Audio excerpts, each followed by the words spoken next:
what I'm going to say may make you feel uncomfortable. It may challenge you a little bit.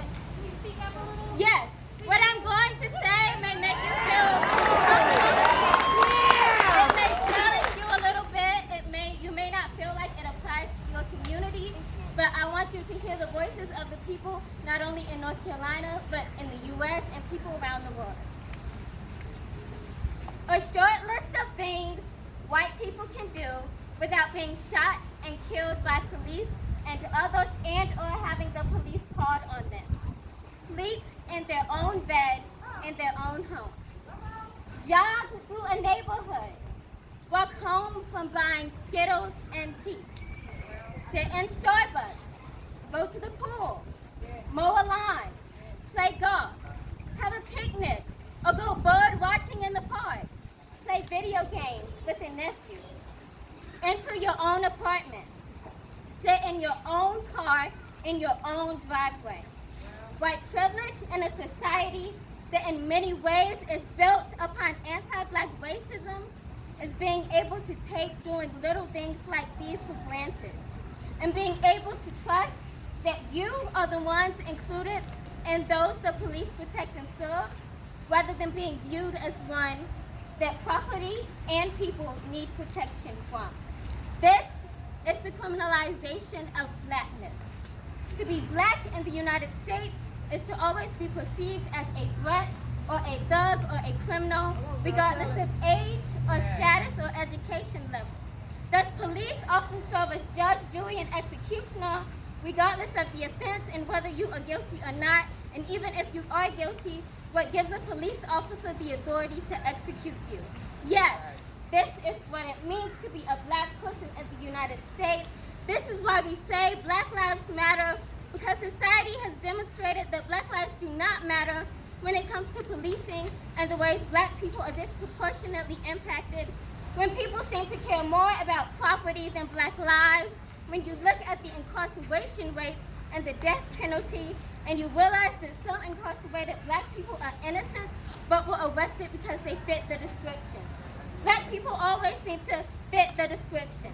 Black lives haven't mattered when you look at inequities in the education system, when you look at the wealth and economic inequalities, when you look at redlining and housing discrimination, when you look at efforts to suppress voters that disproportionately impact people of color, when you look at the treatment of Black people in the healthcare system, when you look at the fact that Black people have been disproportionately impacted by this pandemic that is coronavirus, yet are still out here protesting for their lives, while right now we are focusing on policing and the criminal injustice system, this is just one manifestation.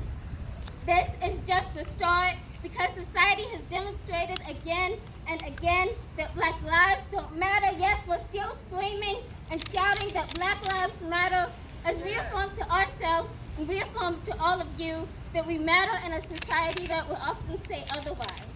That we too should be treated like humans, that you should fight for us and advocate for us as we are the Imago Dei.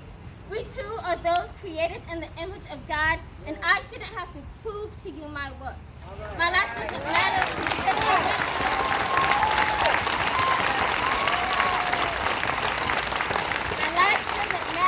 I went to a great university. My life doesn't matter because I'm a daughter or a sister. My life doesn't matter because of any of the things that make me exceptional. My life matters because I am a human. If you are a Christian, my life should matter to you because it mattered to God, and Jesus died for me too.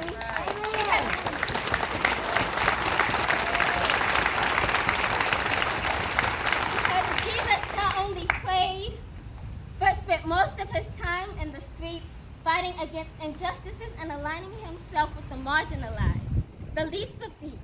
And if you say you follow Jesus, you should too. I stand here before you and say Black lives matter because Black lives should matter, but society has demonstrated again and again they don't, and it's time for a change. We need you to advocate with us, vote with us, fight with us, and educate yourselves. As much as people love to make this about politics, it's about creating institutions where people not only survive, but thrive. While you may not agree with everything, it is important to do your research, learn other perspectives. While you may live in a community where you love the police officers and consider them great, realize that is not the reality faced by many across the U.S. You can read the Department of Justice investigations into some police departments, like in Ferguson and in Baltimore, and see the ways in which Black people have been unjustly and unlawfully brutalized by the police in their own communities.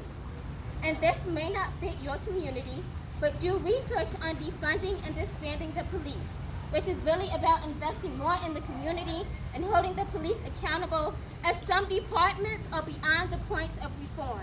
This is about institutions built on rocky and sometimes racist foundations. Google slave patrols. Begin to see what petitions you can sign. The police who killed Breonna Taylor have still not been arrested. Say her name.